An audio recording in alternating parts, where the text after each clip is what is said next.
Dan yang kelima sebenarnya sangat dekat dengan komunisme gitu, dengan sosialisme, yaitu keadilan sosial gitu. Nah, dengan melihat perspektif Pancasila sebagai pusat gravitasi diskusi yang demikian, sebenarnya kita perlu tahu apakah mereka yang misalnya saya lebih prefer pada Pancasila daripada komunisme, saya lebih prefer memilih Pancasila daripada agama misalnya itu, apakah mereka menyadari bahwa rumusan Pancasila itu sebenarnya merupakan sintesa dari berbagai ideologi yang mereka yakini. Sama seperti asosiasi PKI yang dianggap sebagai lawan dari Pancasila. Padahal di dalam Majelis Konstituante ketika itu, PKI tergolong ke dalam blok Pancasila. Jadi debatnya lebih banyak Pancasila versus negara agama atau republik atau agama dan seterusnya gitu ya. Tetapi PKI pada masa-masa perdebatan di Majelis Konstituante itu adalah partai yang sah dan partai yang secara aliran ideologi dianggap menjadi bagian dari blok Pancasila. Nah, bahwa Pancasila yang dibayangkan oleh para pendirinya itu sudah berbeda dengan Pancasila yang kita lihat di dalam praksis politik hari ini atau di masa Orde Baru gitu. Bahkan di masa ini, kalau saya meminjami analisis Feriadis, saya merasa penerapan Pancasila yang sekarang ini berlaku mereplikasi cara Orde Baru di dalam menafsirkan Pancasila. Sehingga Pancasila itu ditafsirkan dalam kebenaran tunggal versi otoritas, versi kekuasaan, bukan versi yang terbuka di mana aspirasi-aspirasi atau inspirasi-inspirasi Islam atau inspirasi-inspirasi komunisme itu diterima. Itu yang nggak ada menurut saya. Jadi di balik kelegaan kita, saya sendiri kadang-kadang kalau melihat lagi diskusi saya dengan Pak Gatot ketika saya mengatakan apakah Pak Juwono misalnya PKI, apakah Pak Juwono komunis, kan bukan. Tapi saya khawatir orang menafsirkan bahwa ketika saya menyatakan itu ada kesan bahwa kalau sudah PKI, kalau komunis berarti salah. Nah, padahal itu harus kita dudukkan kembali dalam satu klarifikasi sejarah yang adil gitu ya. Tampaknya isu PKI atau isu komunisme ini kan dipakai untuk merebut kekuasaan. Yang kedua, untuk menghancurkan lawan politik. Yang ketiga, membangun ketakutan. Yang keempat adalah mengontrol kebenaran versi sejarah Orde Baru, yaitu PKI lah dalang segala bencana.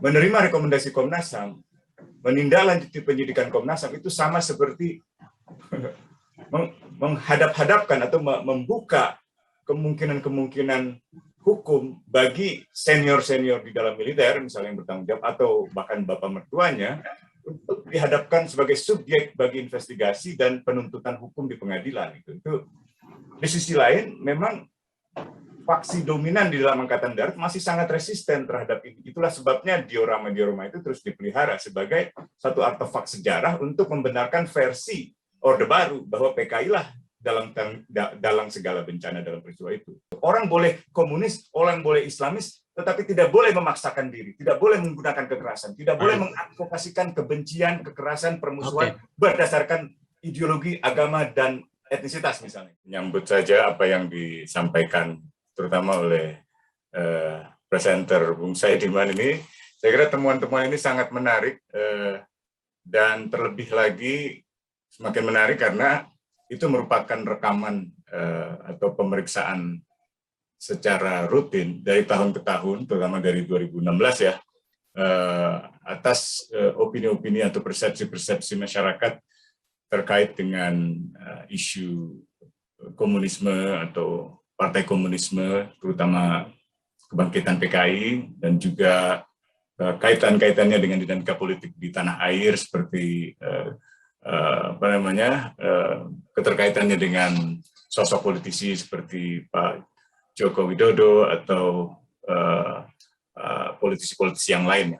Nah, kita tahu tadi udah sangat jelas, sangat gamblang bahwa warga masyarakat di Indonesia mayoritas dan lintas demografi menunjukkan preferensinya pada Pancasila, gitu ya, sebagai satu sistem ideologi yang dianggap terbaik untuk menjadi dasar dari negara Indonesia, gitu ya. pada saat yang sama mereka yang mayoritas setia pada Pancasila ini tidak percaya pada kebangkitan Partai Komunisme Indonesia gitu, dan tidak setuju dengan adanya kebangkitan Partai Komunisme di Indonesia. Bung Saidiman juga tadi menjelaskan hubungannya dengan kontestasi politik di dalam kontestasi elektoral di Indonesia, khususnya para pemilih rival Jokowi sebelumnya lebih banyak meyakini adanya kebangkitan komunisme. Partai-partai yang pada awalnya sangat beroposisi atau sangat menjadi kompetitor dari partai politiknya Jokowi juga cenderung untuk meyakini itu. Nah, tentu kita penasaran seperti tadi Bung Muklis juga sampaikan, bagaimana kita sebenarnya melihat ini, gitu. Perspektif apa yang penting untuk kita lihat dalam membaca survei ini atau merefleksikan presentasi hasil-hasil survei tiap tahun yang dilakukan oleh SMRC. Nah, catatan pertama saya adalah meskipun survei-survei berskala nasional dari SMRC atau dari indikator menunjukkan bahwa kelompok masyarakat yang percaya akan bangkitnya PKI gitu ya, dalam jumlah yang sangat kecil, tetapi pada saat yang sama kita juga melihat politisasi ini atau usaha untuk membangkitkan ketakutan pada komunisme atau pada Partai Komunisme Indonesia itu juga terus didaur ulang gitu. Sehingga ada semacam usaha untuk memelihara narasi ketakutan itu. Narasi yang tadi di awal sudah sangat baik dijelaskan oleh Mas Saidiman, bahwa narasi yang banyak dipahami oleh para responden ini kan narasi yang didominasi oleh narasi Orde Baru, bahwa Partai Komunis Indonesia adalah pihak yang paling bertanggung jawab, bahkan satu-satunya yang paling bertanggung jawab atas apa yang disebut sebagai pengkhianatan terhadap pemerintah di tahun 1965 itu.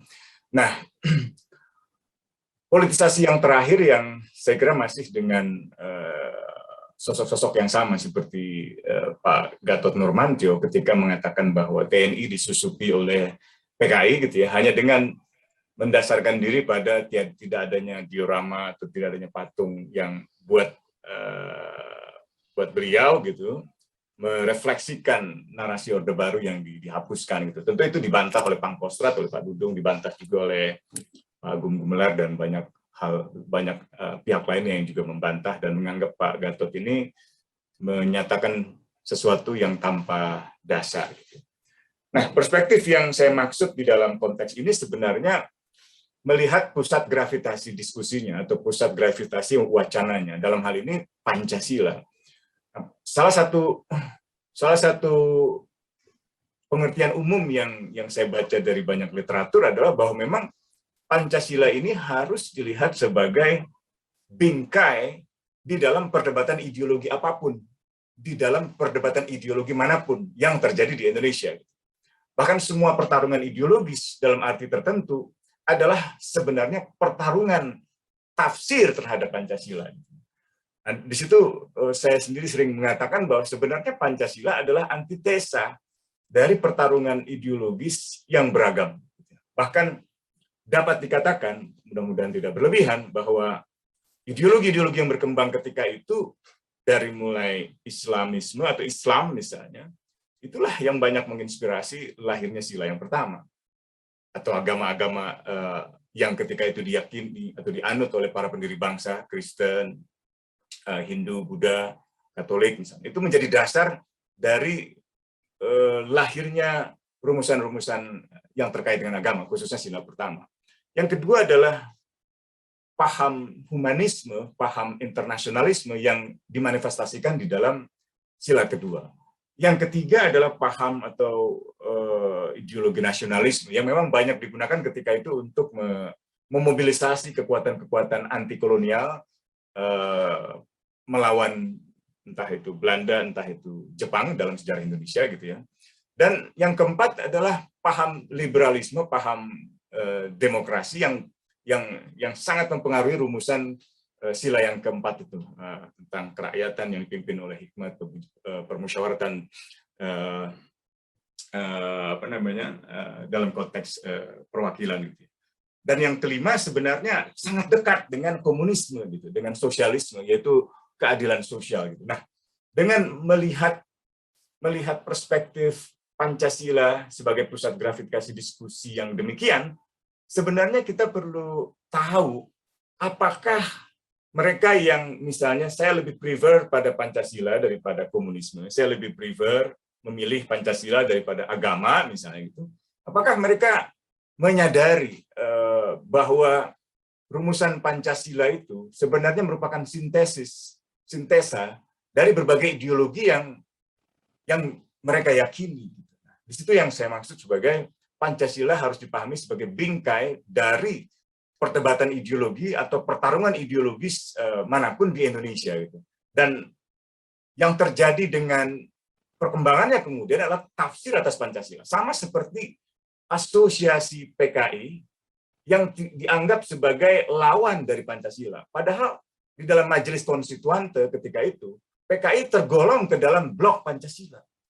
Jadi debatnya lebih banyak Pancasila versus negara agama atau republik atau agama dan seterusnya gitu ya. Tetapi PKI pada masa-masa perdebatan di Majelis Konstituante itu adalah partai yang sah dan partai yang secara aliran ideologi dianggap menjadi bagian dari blok Pancasila. Nah, sampai di titik itu sebenarnya kita perlu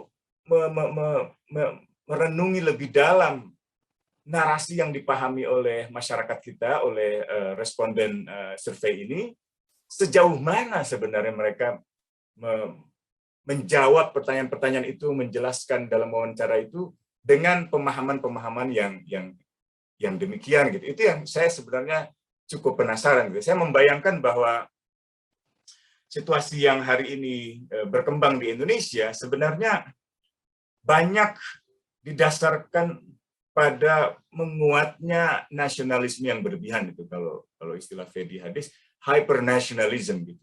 Nah, ini yang sebenarnya banyak menggerus pemahaman-pemahaman demokratisasi atau kosmopolitanisme demokratis gitu ya, kalau istilah David Boucher itu, yang pernah berkembang di masa Habibie dan pada masa Gus Dur gitu, di mana hak asasi manusia, kebebasan, demokrasi demokrasi dan juga banyak nilai-nilai liberal yang ingin setidak-tidaknya diorientasikan dalam sistem politik ketika itu sekarang hilang atau tergerus oleh bangkitnya nasionalisme yang berlebihan ini gitu. Sehingga yang disingkirkan itu bukan hanya atau yang menjadi pesaingnya bukan hanya di sudut kanan Islamisme, tetapi juga di sudut kiri liberalisme atau misalnya sosialisme bahkan gitu. Nah, ini yang saya penasaran sebenarnya dengan persepsi masyarakat yang demikian gitu. Mungkin perlu ada, atau mungkin saya belum membaca, kalau ada yang misalnya mendalami apa sebenarnya pemikiran-pemikiran yang ada di balik jawaban-jawaban para responden itu terhadap survei-survei ini gitu. Apakah mereka mendasarkan itu pada pengalaman subjektif mereka atau pengalaman-pengalaman sosial di masyarakatnya terkait dengan ketegangan subkultur antara misalnya antara yang nasionalis, yang muslim, gitu, yang islamis gitu, sampai dengan yang katakanlah yang sosialis, yang kiri gitu ya, yang komunis gitu. Nah, sampai saat ini belum ada saya kira yang bisa menjelaskan dengan sangat lengkap. Buku terakhir David Boucher tentang ideologi keluarga itu banyak membantu saya untuk melihat bahwa Pancasila yang dibayangkan oleh para pendirinya itu sudah berbeda dengan Pancasila yang kita lihat di dalam praksis politik hari ini atau di masa Orde Baru gitu. Bahkan di masa ini, kalau saya meminjami analisis Fedi Hadis, saya merasa penerapan Pancasila yang sekarang ini berlaku itu mereplikasi mereplikasi cara Orde Baru di dalam menafsirkan Pancasila. Sehingga Pancasila itu ditafsirkan dalam kebenaran tunggal versi otoritas, versi kekuasaan, bukan versi yang terbuka di mana aspirasi-aspirasi atau inspirasi-inspirasi Islam atau inspirasi-inspirasi komunisme itu diterima. Itu yang nggak ada menurut saya. Jadi di balik kelegaan kita, saya sendiri kadang-kadang kalau melihat lagi diskusi saya dengan Pak Gatot ketika saya mengatakan apakah Pak Juwono misalnya PKI, apakah Pak Juwono komunis, kan bukan. Tapi saya khawatir orang menafsirkan bahwa ketika saya menyatakan itu ada kesan bahwa kalau sudah PKI, kalau komunis berarti salah. Nah, padahal itu harus kita dudukkan kembali dalam satu klarifikasi sejarah yang adil gitu. Yang adil dalam arti bahwa sebagai ideologi dia tidak bisa disalahkan, dia tidak bisa dilarang. Tapi bahwa ada dugaan misalnya pimpinan-pimpinan PKI yang istilah Soekarno keblinger gitu, atau terlibat di dalam peristiwa 30 September, tentu harus dimintai tanggung jawab. Sama halnya ketika terdapat orang-orang yang ikut bertanggung jawab atas peristiwa pembunuhan jenderal itu di dalam politik Indonesia pada saat itu, termasuk perpecahan di dalam tubuh TNI AD. Kan yang menjadi korban di dalam peristiwa-peristiwa itu ada banyak kelompok itu. Dari mulai Presiden Soekarno sendiri, para menteri Soekarno, kabinet Dwikora yang ditangkap oleh RPK, tampaknya ideologi komunisme dan keberadaan partai komunisme itu masih sangat kontroversial di masyarakat Indonesia gitu. Dia masih belum dipahami sebagai sebuah partai yang pernah ada dan berpartisipasi di dalam politik pemerintahan yang sah gitu, tidak dilarang, tidak merupakan partai yang terlarang gitu. Dan dia merupakan partai yang berhaluan ideologi yang sebenarnya memiliki nafas dengan memiliki dimensi yang senafas dengan Pancasila, yaitu keadilan sosial misalnya. Itu belum ke arah sana. Kita masih sampai pada titik oke, PKI nggak akan bangkit gitu. Padahal kalau misalnya partai komunis, misalnya ada yang mendirikan partai komunisme, tidak ada hubungannya tentunya dengan orang-orang yang masa lalu, kita butuh satu level lagi percakapan yang lebih punya punya kualitas peradaban lah, untuk tidak serta-merta membawa prasangka dan prejudisme politik di masa 60-an itu, di tahun 65 itu, ke dalam politik hari ini gitu. Itu yang sebenarnya saya ingin, mungkin saya ingin minta pendapat dari teman-teman SMRC. Apa pengalaman ketika menggali para responden dalam wawancara itu? Apa yang kira-kira menarik? Mungkin bisa kita simaklah sama-sama, kita pelajari gitu, sehingga kita bisa lebih mengerti mengapa tiap tahun meskipun jumlahnya kecil gitu, meskipun jumlahnya kecil, tetap saja isu itu berkembang dan diyakini gitu. Kan kalau dalam sejarah politik kita gitu ya, tampaknya isu PKI atau isu komunisme ini kan dipakai untuk merebut kekuasaan. Yang kedua, untuk menghancurkan lawan politik. Yang ketiga, membangun ketakutan. Yang keempat adalah mengontrol kebenaran versi sejarah Orde Baru, yaitu PKI lah dalang segala bencana gitu. Dan membenarkan narasi yang tunggal dari Orde Baru atas apa yang terjadi dalam peristiwa 65 itu, dan menyangkal banyaknya orang yang tidak bersalah yang menjadi korban dari peristiwa itu, baik itu keluarga pahlawan revolusi, orang-orang PKI sendiri, atau tokoh-tokoh Muslim sendiri gitu, yang kita tidak bisa membelah bambu begitu saja antara Muslim, nasionalis, dan komunis gitu ya. Kita perlu memeriksa satu persatu, per kasus, per peristiwa, sehingga kita lebih adil pada sejarah itu. Nah, saya ingin survei ini juga ikut menyumbang percakapan publik yang bisa mendorong pemerintah kembali mau membuka proses pencarian kebenaran melalui pembentukan komisi kebenaran dan rekonsiliasi yang sampai hari ini belum dibentuk, termasuk menindaklanjuti temuan-temuan Komnas HAM, terutama yang terkait dengan pemenjaraan begitu banyak orang yang dituduh PKI di Pulau Buru. Pernyataan terakhir dari Komnas HAM bahwa sebetulnya ada rekomendasi untuk penyelesaian kasus 65 ini yang sudah disampaikan kepada pemerintah, tapi nggak ada perkembangan, baik pada sisi penyidikan, hukum maupun komisi rekonsiliasinya. Nah, mungkin Bung Usman atau Yuni bisa menambahkan apa yang sedang terjadi dan bisa menjadi bahan buat teman-teman media. Silakan.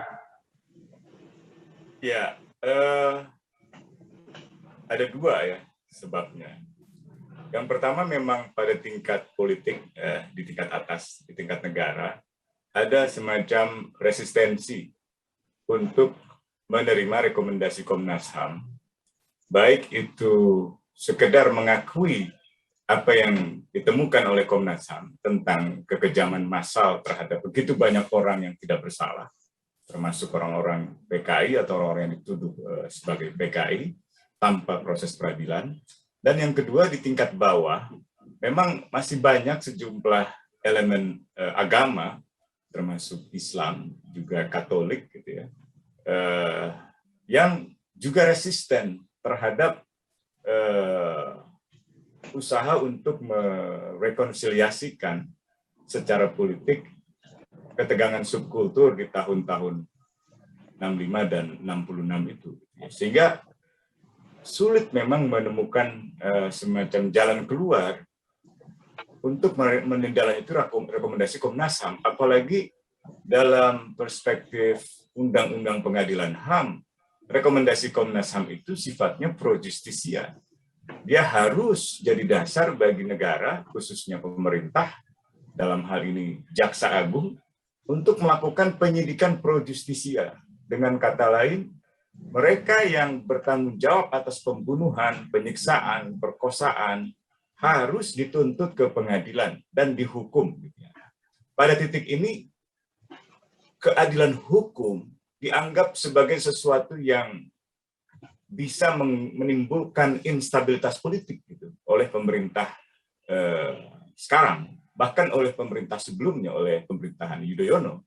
Secara khusus pemerintahan Yudhoyono punya alasan lain, saya kira mungkin secara pribadi mertua Pak Yudhoyono adalah orang yang dianggap bertanggung jawab terhadap kekerasan massal terhadap orang-orang PKI, termasuk ketika almarhum Sarwoedi Wibowo itu memimpin penangkapan terhadap menteri-menteri Soekarno, kabinet Wikora gitu. Jadi menerima rekomendasi Komnas HAM, menindaklanjuti penyidikan Komnas HAM itu sama seperti menghadap-hadapkan atau membuka kemungkinan-kemungkinan hukum bagi senior-senior di dalam militer, misalnya yang bertanggung jawab, atau bahkan bapak mertuanya, untuk dihadapkan sebagai subjek bagi investigasi dan penuntutan hukum di pengadilan. Itu di sisi lain, memang faksi dominan di dalam Angkatan Darat masih sangat resisten terhadap ini. Itulah sebabnya diorama-diorama itu terus dipelihara sebagai satu artefak sejarah untuk membenarkan versi Orde Baru bahwa PKI lah dalam segala bencana dalam peristiwa itu. Nah, sebenarnya para keluarga korban, para penyintas mencoba untuk mengambil jalan yang tidak terlalu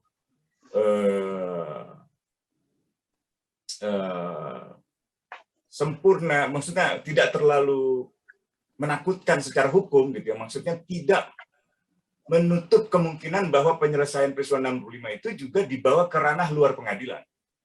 Nah, kalau yang pertama adalah proses penyelesaian dalam ranah keadilan hukum, retributive justice, jadi mereka yang membunuh ya harus dihukum, gitu ya. Tapi yang kedua ini, yang peluang di luar pengadilan, sebenarnya banyak mengambil pandangan restoratif justice. Dia tidak mengatakan bahwa pengadilan itu tidak perlu. Pandangan ini mengatakan bahwa kompleksitas kejahatan massal, kekejaman massal seperti 1965, di mana 500.000 orang di Bali meninggal menurut Jeffrey Robertson, atau menurut Sarwoedi ada 3 juta totalnya misalnya gitu.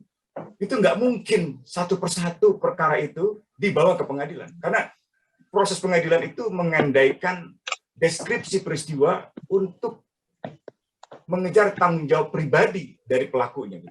Barang siapa melakukan apa terhadap siapa, kapan, di mana, dan apa buktinya. Who did what to whom, where, when, and why, and how, gitu kan. Itu pertanyaan-pertanyaan yang tidak mungkin bisa ditampung di dalam satu proses peradilan, sehingga memerlukan proses keadilan yang sifatnya restoratif, gitu, melalui pencarian kebenaran. Afrika Selatan menempuh itu dengan proses pencarian kebenaran dan rekonsiliasi. Guatemala dengan komisi klarifikasi sejarah, gitu. Argentina juga demikian, dan seterusnya. Di mana peristiwa-peristiwa itu dihadirkan kembali melalui tutur cerita, melalui penuturan cerita dari para saksi sejarah, dari para korban, untuk mendeskripsikan peristiwa pelanggaran hak asasi manusianya, kekejaman masalahnya. Lalu mendeskripsikan kembali, mencari kebenaran yang lebih baik tentang apa sebab peristiwa itu terjadi. Gitu. Kenapa ayah saya dibunuh, dieksekusi? Kenapa ayah saya diadili bertahun-tahun lalu kemudian dieksekusi? Kenapa saya sebagai tentara kemudian diberhentikan tanpa proses pengadilan? Kenapa saya sebagai pegawai negeri diberhentikan? Kenapa saya sebagai misalnya orang yang memang mungkin saya anak PKI, tapi saya nggak punya salah apa-apa, kenapa saya juga dibunuh misalnya? Atau kenapa saya disiksa, di penjara, dan pertanyaan-pertanyaan semacam itu memerlukan semacam penelusuran sejarah, historical clarification dari para ahli sejarah untuk merangkai kembali fragmen-fragmen sejarah itu sampai ia mendekati kebenaran. Tidak mungkin sempurna, tetapi yang sekarang ini ada adalah fiksionalisasi sejarah. Sejarah yang sebenarnya tidak ada. Yang digambarkan dalam diorama-diorama itu sebenarnya sebagian terdistorsi oleh pertarungan politik dari pihak yang menang, yaitu faksi militer Angkatan Darat dipimpin oleh Soeharto. Bahkan itu tidak menggambarkan fragmen-fragmen lainnya yang banyak dijelaskan dalam literatur ilmu politik atau ilmu sosial atau bahkan ilmu sejarah ya, tentang misalnya peranan intelijen.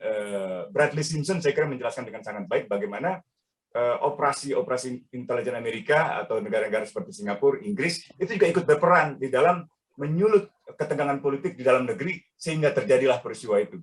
Nah, ini sangat kompleks persoalannya sehingga tidak mungkin didudukan saja pada proses pengadilan. Nah, sayangnya pendekatan historical semacam ini, pendekatan restoratif justice semacam ini pun juga ditolak oleh negara gitu. Karena itu tadi yang saya katakan, masih ada usaha untuk mengontrol versi kebenaran yang lama.